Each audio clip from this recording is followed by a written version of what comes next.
everybody, it's Teepa, and it's early on Saturday morning, and I'm already at the airport because I have a flight.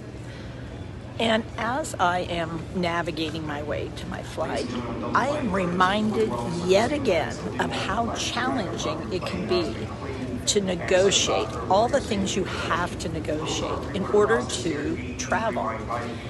So we certainly have the whole idea of direction signs when you're driving into the airport area to find the right place, the parking, then to do the spirals up and to look at the space count each time and think, do I want to try here? Do I need to go to the next level? And then the next thing you have to do after all that is you have to get all your stuff out of the car, make sure you don't forget anything, lock the car. If you're smart, I think, take a picture of where you're parked, because when you're coming back, you might be a little stressed and you might be a little tired and so you have to think ahead to that. Gather all your things, go to the terminal, and then what you have to do is navigate, okay, which of these entrances is mine? And because I have pre-TSA and I have clear pre-TSA, I have to look for the right signage that matches up with that. I get in line, I have to look at where the camera is, or where they tell me the camera is, and it turns out it keeps sort of changing a little bit from where we do one check-in to where you do the next one. Now, I didn't have checked bags, thank heavens, because there's a whole different thing you have to do if you do that. You have to go to the counter.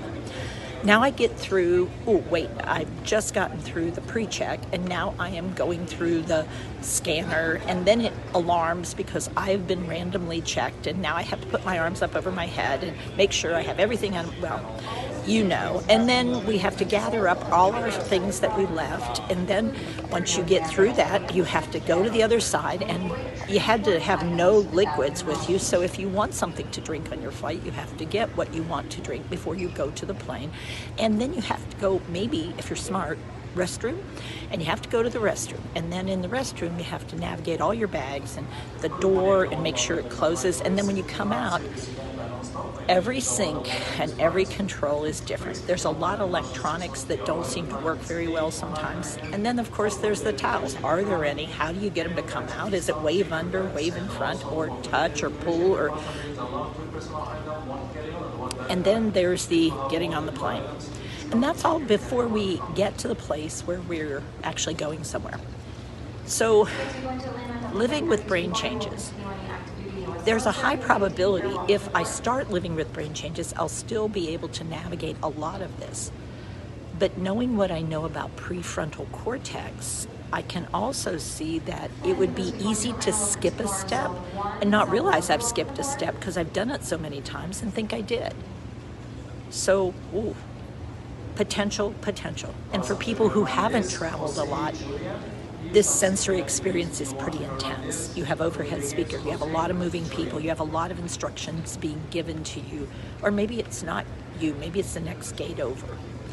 And finding your way on a board to the right one for this particular thing. There so happen to be 3 flights going to Atlanta, and I have to know which one is mine and get to the right place. And then there's never enough seating, so there's also challenges there. I'm exhausted. Well, I hope you're feeling some of that frustration that people do feel when they're trying to do this. My message, you really need to use your pipes. If you don't use your pipes, you'll be really distressed by the time this is all over. So, for all of you who do travel, maybe it's time to have a short consult or to look at your pipes card before you get going. And for those of you who are safe at home and staying there, congrats. Maybe that's the best thing to do today. All right, everybody, I'm off to the flight. They're calling my Rose. Bye.